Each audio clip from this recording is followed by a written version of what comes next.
what we've had with a couple of weeks left in spring football for the Big 12 and college programs throughout the country. We're now joined by two-time Hall of Famer. That's how they introduce him on 105.3 The Fan in Houston. Chris Arnold, if you want to know about the Mavericks or a lot of things, he is the one to go to. Chris, thanks for your time. How you been, my friend? Anytime, and you know it. By the way, you accidentally said Houston. It is Dallas-Fort Worth. What did I say? You said Houston. You said Houston. I did? Yeah. Well, we were just talking about Dana Holgerson. Oh, that's right. I was talking about. Sorry about that, Chris. He's getting old, no Chris. It's okay. Yeah, I'm at that age. No worries. 105.3 The Fan in Dallas, and two-time Hall of Fame broadcaster. So, what and how did you react, you personally, because you know the franchise as well as anybody, how did you react to what happened Friday before the game against Chicago?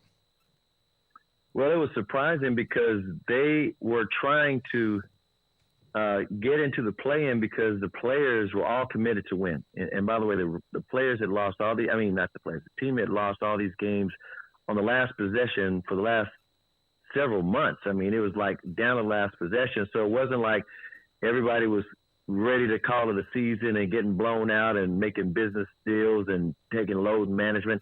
They were actually trying to win all these games, but they kept losing. But what had happened is it was surprising that the organization decided to do it on one hand because, at one point you say, okay, you probably want to protect your draft pick. That is, will go to the Knicks if it's not in the top 10. But at the same time, the night before on that Thursday, the team that was controlling the Mavericks' destiny is Oklahoma City. You could not have the same record as Oklahoma City because they had the head-to-head series victory. Well, Oklahoma City lost to Utah, and Utah had been resting their players. So it would come down to this. The Mavericks could win Friday against the Bulls. They could win Sunday against San Antonio, and Oklahoma City's playing the Memphis Grizzlies, and the Grizzlies could wind up resting all their starters because they could not go up or down in the standings. And guess what happened yesterday? Memphis rested all of their starters, played their G League basically, and Oklahoma City blew them out.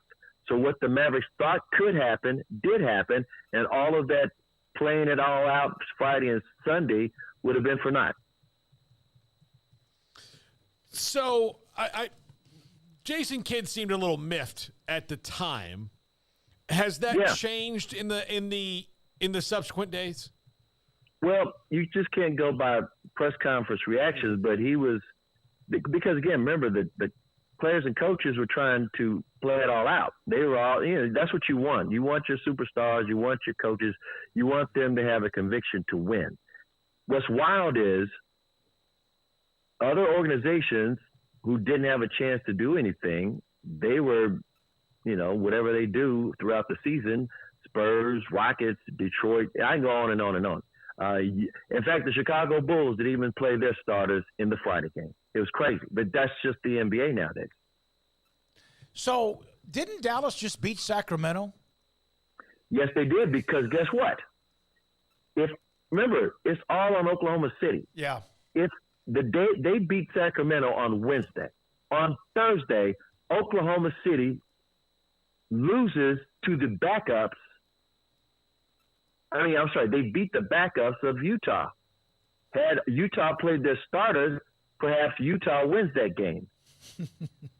You follow where I'm going with this? Oh, yeah. If everybody plays to win, the Mavericks don't do anything other than play to win. But people weren't doing that, so they made the decision that the rest of the league does. So if, in fact, the NBA was to fine them, would it be for being honest? Yes, that's exactly what it would be for. That's why it's really tricky for the NBA because they're trying to curb all of this. They're not trying to eliminate it. They can't. People are going to do what they're going to do, but they're trying to curb it by having a play-in. They say, okay, this is going to reduce the number of teams who are attempting to be in the draft or be in the top 10 and coast or whatever. So I understand the NBA and I understand the Mavericks. The Mavericks were trying to, do the right thing until they realized, guess what? We have no control of our situation at all. On Friday, when Jason Kidd was having that pregame media session, did he look uncomfortable to you? Well, here's one thing about Jason Kidd. Everything is subjective. There are people who are unhappy with Jason Kidd, the same guy that took a team to the Western Conference Finals last year, because he wasn't as emotional as they were after losses. I'm talking about fans and certain media. They wanted him to be demonstrative. Instead, he was channeling his inner Phil Jackson. He was being zen, and that just upset them. And you and I have been around long enough to know that you can't judge by coaches' body language. You and I were both around for Tom Landry, who wore a suit and tie and a hat at games and was very, very solemn after the game, during the game, and following the game. And here comes Jimmy Johnson, and they win one game. They go 1-15. He's very animated. He's smacking his lips. He's slapping his hands. He's wearing a golf shirt and some slacks. And everybody's saying he's just a college coach. He's in over his head. And then he wins a couple of Super Bowls. And, oh, Jimmy's style is the way. So I've said this on the air. Phil Jackson is zen, and he's laid back. But if they don't win the championships in Chicago and the Lakers, he doesn't have a job, does he? No. So again, I don't ever judge coaches' reactions after games, because I even threw it back Popovich and Rick Carlisle at people that are like, okay, so the media people who are mad at Jason Kidd for being calm. Well, are you ready for your question when Popovich says, what kind of question is that? Or Carlisle says, you better ask your question carefully, son. Yeah. Yeah. Has you and I know. No. Hey, you and I have wisdom. Everybody else can be mad, but you and I have seen it all over the years. Yeah, we've seen a lot, and you've even seen more than I have, and I've seen a lot, Paul. Yeah, Chris, what is the future now that they're planning for free agency in the draft? You got to find out if where they wind up with the pick. The pick. One thing about the NBA draft, I've always preferred an NFL draft, because the NFL draft, the players that you're going to draft, because they're 4 years of college or 3-4 years at least, and there's a small database of players in America. With the NBA draft, you've got players from all over the world, and then you got a whole bunch of one and done guys, which means just like a few players in the NFL draft. Oh, you got this potential, the upside. What's the quarterback down there in Florida? University of Florida is the quarterback. Oh, he's got so much upside. Yep. Well, imagine all these NBA players who have upside, but they hadn't shown you anything other than skill set, because from all over the world, or even one and done in the United States. The Jalen Brunsons of the world, the 4 years of college and not back-to-back, but 2 national championships and captain of the team and all conference. But guess what? He was a late first-round pick because, wait a minute, something must be wrong with him. There's no upside. He is what he is. Wait a minute, he must not be that good. So to me, the NBA is more of a crapshoot because you're basing it on potential, and therefore the Mavericks, because you want to take advantage of Luka Doncic, assuming Kyrie Irving returns, he's 31, you cannot be saying, I'm going to put all of my chips in on draft picks. You have to either attach some draft picks in a trade to what I call easier players to get than generational talent like Luka or Kyrie.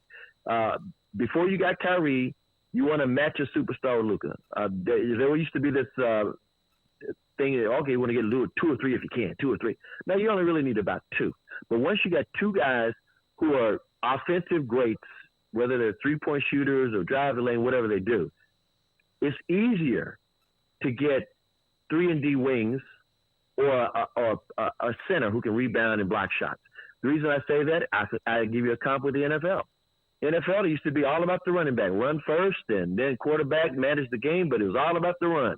Now, running backs, you can get them a dime a dozen. Yep. Because it's all about the passing. And so you can either blame or be grateful that the Golden State Warriors, Steph Curry, and Klay Thompson, the Splash Brothers, made everybody, and Dirk Nowitzki too, made everybody want to shoot threes. And because it's all about shooting and the value of threes as opposed to the running, as opposed to centers like Shaq and Hakeem Olajuwon and David Robinson and Tim Duncan, the post-up guys are now a dime a dozen. So the guys that they need to augment around Luka and Kyrie, they're easier to get and they're easier to trade for. You can get a Draymond. You can get the center for the Phoenix Suns who was unhappy a year ago. You can get those guys easier than say, oh, I need a Kevin Durant. Oh, I need a superstar in his prime. Chris, did they, by getting Kyrie, was that to try to make a run and maybe they got hot for the playoffs, or was that because they control, or they not control, but they have a better opportunity, they can give him more money next season? You're on to something, and let me give you the rest of the story.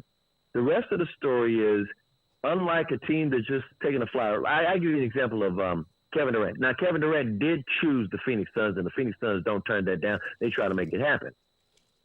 But any team that a superstar winds up going to, they don't necessarily know on a personal level the coach, the general manager, the front office per se. Kyrie has known Nico Harrison, the general manager, since he was in high school. When Nico was running Nike Basketball North America, he helped Kyrie get a shoe deal. And he's known him since high school. Kyrie has known Jason Kidd since he was a teenager as well, because Jason Kidd was his hero growing up. In fact, not only does he wear Jason Kidd's number 2, which is the number he wore when he combined with Dirk Nowitzki to get the Mavericks their only championship, but he and Jason Kidd were born on the same damn day. They're born on the same day. They both have mutual respect. So Kyrie is as unusual as he is. It's not like he got traded to a team he didn't know anybody and he hoped they might be all right.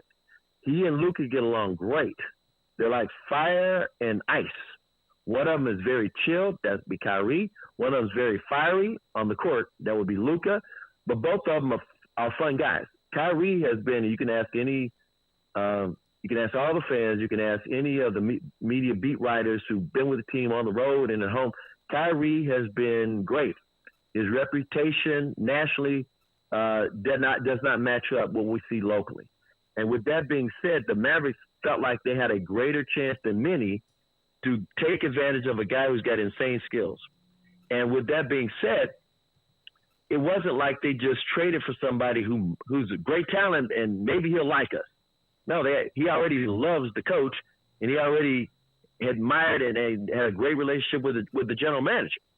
So all it was okay, let's build this team around these two. Now, no one thought, okay, you get Kyrie and they're going to the NBA Finals, because last year they went to the Western Conference Finals.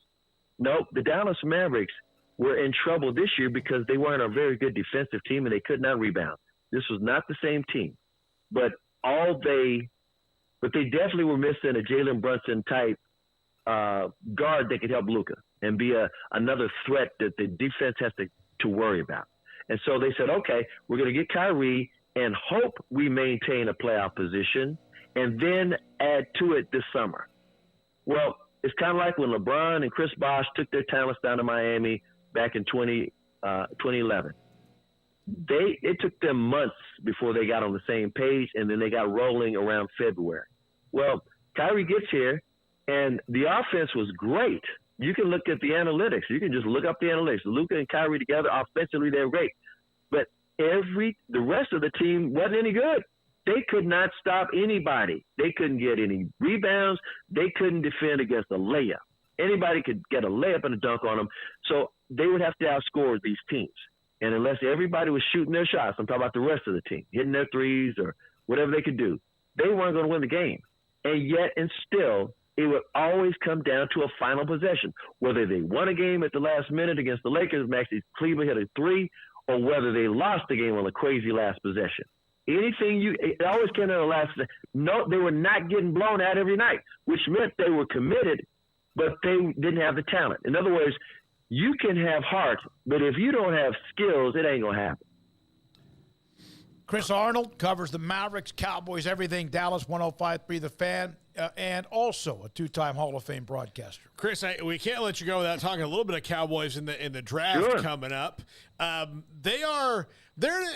an interesting spot. 26. Fans want, if you ask most fans, if you hypnotized them and said, what do you want? Well, I want to win the Super Bowl, and I also want to have the number 1 overall pick at the same time. That's not going to happen. Right. So they're at 26. They've had this really aggressive yet practical offseason where they finally have maybe found an intersection of what they want to do and what the fans want them to do. So they have a nice spot. What do you expect to see them do at 26?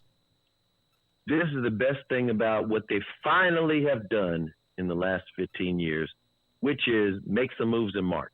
They've never used all of their team building skills. In other words, they've always said we're going to draft and develop. They're really good at that. Well, they've never done free agency right, and they've never tried to make trades, but they did it this year, which has allowed them to not draft for just need. Now they have the opportunity, if they don't have the player available for that need, they don't have to reach. They don't have to necessarily trade the pick. There's a lot of people saying, well, maybe they should get a tight end or maybe they can get an offensive lineman. They could get whoever they want, and no one would be unhappy because, again, I think fans and certain media have learned when the Dallas Mavericks have gotten in the draft a player that's not necessarily in need, a CeeDee Lamb. It's like, wow, you got a CeeDee Lamb. There were people who learned their lesson 2 years ago when they drafted Micah Parsons and said, people were like, they should have got a corner. They should have reached. Or they really needed an offensive lineman. Why didn't they get an offensive lineman? Oh, wait a minute. He's a generational talent on defense. Oops. Let the Cowboys draft. But they've shut up any naysayers by making the moves ahead of time where they're not drafting just for need. And they're coming off of 12-win seasons back-to-back. But, again, the onus is on the coaching staff and Mike McCarthy to do something in the playoffs. And if they're going to get to the NFC Championship game, they're going to have to do something in the playoffs. 12 wins won't help them out, again, for the third year in a row. And last year, I was saying the caveat on those 12 wins was if Dak Prescott doesn't hurt his thumb, and everybody thought the season was over, but you saw heart, you saw character, you saw confidence, you saw wherewithal, and they stayed alive until Dak got back, and then they won 12 games again. But guess what happened in the playoffs? They beat Tampa, and then they lost again to San Francisco. So nobody's going to buy a 12-win season again. Why are they, or why did they change who they were or what they have been in March? I don't know, and it's been the most pleasant surprise. The only thing I can think of is maybe they knew, okay, if they know they can draft, maybe those deals, I mean, these were so wild. Everybody kissed the tires on those deals, those trades that they made.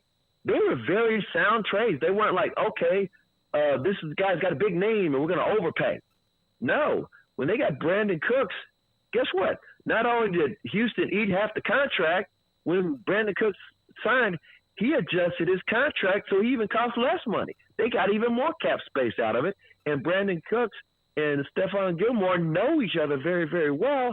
So it's like, wait a minute. And they're character guys too. It's like there was nobody that can complain about those deals. Whereas a year ago, they gave away Amari Cooper. It's like, you've got to be kidding me. It's one thing to give Amari Cooper away, but it's another thing to assume, okay, we're just going to draft a receiver and he's going to fill in Amari Cooper's shoes.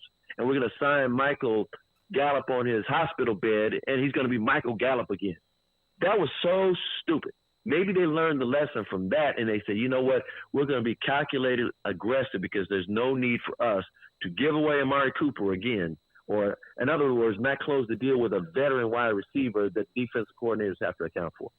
Chris, you know what's funny to me about the Cowboys is step one is always, while it might be a risky decision, there's a way to explain it. The problem is, though, in the situation like you just described, you're like, okay, that's step one. What's step two? And they're like, oh, we took care of step two before step one. You'll see. And you're like, nah, I don't know.